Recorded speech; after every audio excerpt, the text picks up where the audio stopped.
नमस्कार, मैं हूं आपके साथ अभिषेक। मुख्यमंत्री डॉक्टर मोहन यादव की अध्यक्षता में कैबिनेट की बैठक हुई, जिसमें नई तबादला नीति 2026 को मंजूरी दी गई। अब प्रदेश में 1 जून से 15 जून तक ट्रांसफर किए जा सकेंगे और इसके लिए सीएम डॉक्टर यादव जम्बूरी मैदान में ग्राम रोजगार सहायकों के सम्मेलन में शामिल हुए, जहां उन्होंने कई बड़ी घोषणाएं भी की। मुख्यमंत्री मोहन ने ग्राम रोजगार सहायकों के रिटायरमेंट की उम्र बढ़ाकर 62 साल करने का ऐलान किया, तो मोहन सरकार ने किसानों को बड़ी राहत दी। मुख्यमंत्री डॉक्टर मोहन यादव ने गेहूं खरीदी की तारीख को 23 मई से बढ़ाकर 28 मई तक करने का ऐलान किया है। साथ ही सीएम डॉक्टर यादव ने मंत्रालय में गूगल क्लाउड इंडिया के अधिकारियों के साथ एक महत्वपूर्ण बैठक की। इस दौरान एमपी और गूगल के बीच तकनीकी साझेदारी, स्मार्ट गवर्नेंस और एआई के उपयोग पर बड़े विस्तार से बातचीत हुई। इसके अलावा मध्य क्षेत्रीय परिषद की 27वीं बैठक अब अगले साल 2027 में उज्जैन में आयोजित होगी। केंद्रीय गृह मंत्री अमित शाह ने बस्तर में हुई 26वीं बैठक के दौरान इसके लिए सहमति दी। तो वहीं मुख्यमंत्री ने होलकर राजवंश के संस्थापक मल्हारराव होलकर की पुण्यतिथि पर उन्हें श्रद्धांजलि दी।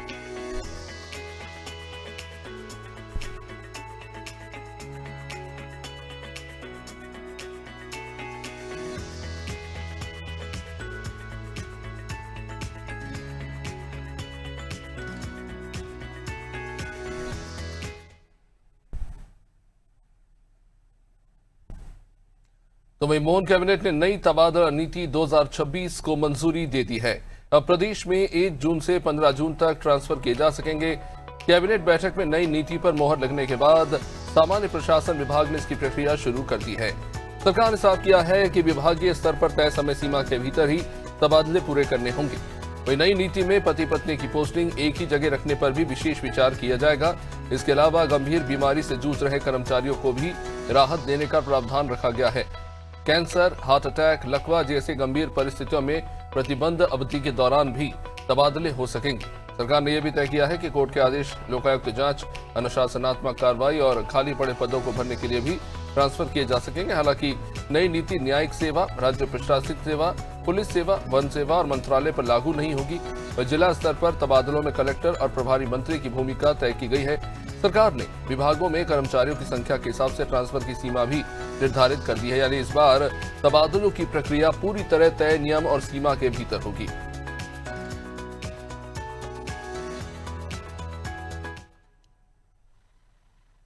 उसकी निरंतरता रखी है कि इस वर्ष भी मध्य प्रदेश में 1 जून से 15 जून तक तबादले किए जाएंगे।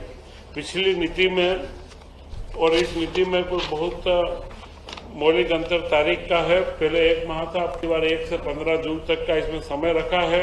मुख्यमंत्री की अनुशंसा से वह अपनी नीति विभाग बना सकेंगे।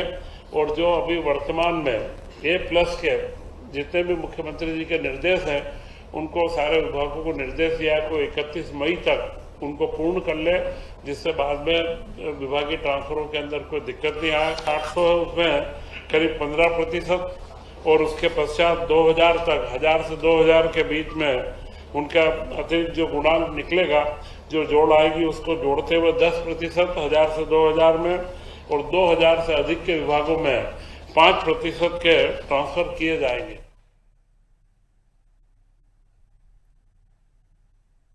भोपाल के जम्बूरी मैदान पर ग्राम रोजगार सहायकों का सम्मेलन आयोजित हुआ। इसमें मुख्यमंत्री डॉक्टर मोहन यादव शामिल हुए। इस दौरान कई बड़ी घोषणाएं भी हुई। मुख्यमंत्री मोहन ने कहा कि सरकार ग्राम रोजगार सहायकों के साथ मजबूती से खड़ी है। उन्होंने ऐलान किया कि ग्राम रोजगार सहायकों की रिटायरमेंट उम्र अब 62 साल होगी, जिसका फायदा वहां हजारों रोजगार सहायकों को मिलेगा। साथ ही साथ महिला रोजगार सहायकों को प्रसूति और मातृत्व अवकाश, तो पुरुष रोजगार सहायकों को 15 दिन का पितृत्व अवकाश देने की भी घोषणा की गई।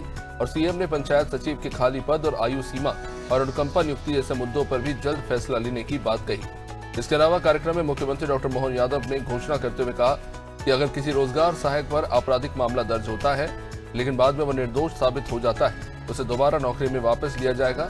वही इस सम्मेलन के दौरान भोपाल आते समय सड़क हादसे में 2 रोजगार सहायकों की जान चली गई। इस पर भी उन्होंने दुख जताते हुए मृतकों के परिवार वालों को 10-10 लाख रुपए की सहायता देने का ऐलान किया। साथ ही गंभीर रूप से घायलों को 1-1 लाख और अन्य घायलों को 50-50 हजार रुपए देने की घोषणा की।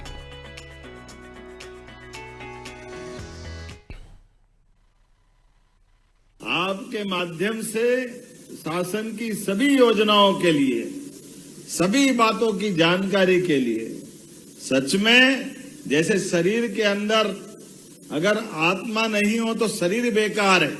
पंचायत में रोजगार सचिव नहीं तो पंचायत बेकार है।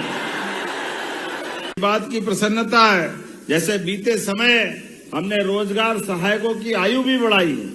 62 साल, ताली वाली बजा के घोषणा करते हैं 62 साल आपके बीच में। ऐसे में माता बहनें भी जो आपके रोजगार सहायक है, उनके जीवन में भी प्रसूति अवकाश, मातृत्व अवकाश, ऐच्छिक अवकाश, पुरुष ग्राम रोजगार सहायक को भी 15 दिन का पिता बनने का भी अवकाश, ऐसे बहुत सारे विषय हम लगातार आगे बढ़ के कर रहे हैं।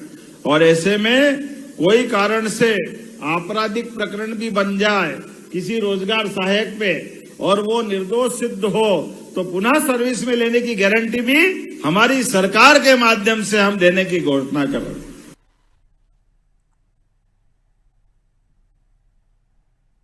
तो मनमोहन सरकार ने किसानों को बड़ी राहत दी। सीएम मोहन गेहूं खरीदी की तारीख बढ़ाने की उन्होंने घोषणा की। इन किसानों ने 23 मई तक स्लॉट बुकिंग कर ली है, वो अब 28 मई 2026 तक अपना गेहूं बेच सकेंगे।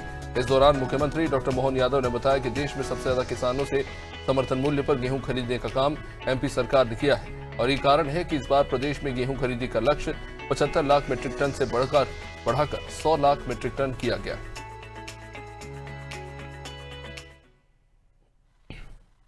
किसान कल्याण वर्ष में हमारी सरकार लगातार किसान हितैषी निर्णय ले रही है। मुझे इस बात की प्रसन्नता कि हमने अपना ही रिकॉर्ड तोड़ करके गेहूं खरीदी में बीते वर्ष 75 लाख टन गेहूं खरीदा था। इस साल हम लगभग 100 लाख टन के साथ अपनी खरीदी पे आगे बढ़ रहे हैं और अभी तक जो मुझे जानकारी आज तक मिली है, पूरे देश में सबसे ज़्यादा किसानों से अगर गेहूँ खरीदा गया तो हमारे अपने राज्य मध्य प्रदेश में खरीदा गया है और अभी तक 91 लाख अर्थात 91 लाख मीट्रिक टन गेहूं को हमने परचेस कर लिया है। ऐसे में 23 तारीख का समय पूर्व निर्धारित था। मुझे किसानों की ओर से बताया गया कि स्लॉट जिनने बुक कर लिए लेकिन लाइन लंबी लग रही है, तो किसानों के लिए और गुंजाइश देते हुए हमने कहा जिनके भी स्लॉट बुक हुए हैं ऐसे सभी किसानों से हम माल खरीदेंगे। इसलिए उसकी तारीख 23 तारीख से बढ़ाकर 28 मई तक करने की मैं घोषणा कर रहा हूं।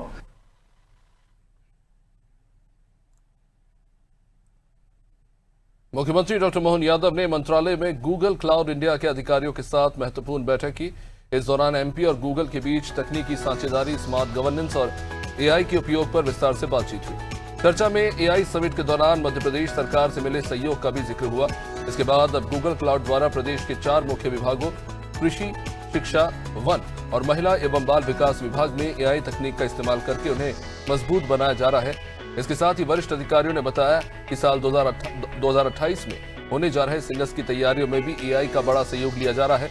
इसके तहत सिंगस के समय जुटने वाली भीड़ को संभालने, ट्रैफिक व्यवस्था को सुधारने और आपातकालीन सेवाओं को तकनीक पर आधारित बनाने के लिए तेजी से काम चल रहा है।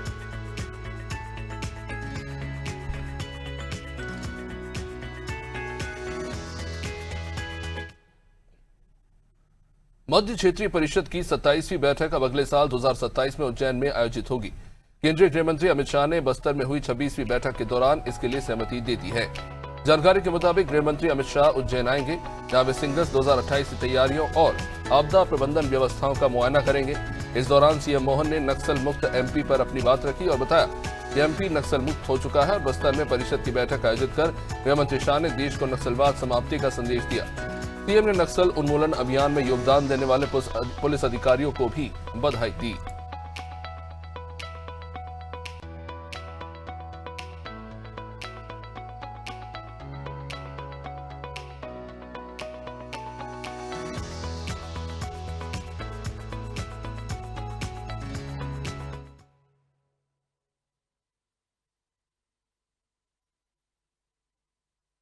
राजवंश के संस्थापक मल्हार राव होलकर की पुण्यतिथि पर उन्हें श्रद्धांजलि दी। अपने संदेश में मुख्यमंत्री डॉक्टर यादव ने मल्हार राव होलकर को संपूर्ण राष्ट्र का गौरव बताया और कहा कि उन्होंने मालवा की माटी को अपने शौर्य, वीरता और पराक्रम से सींचा।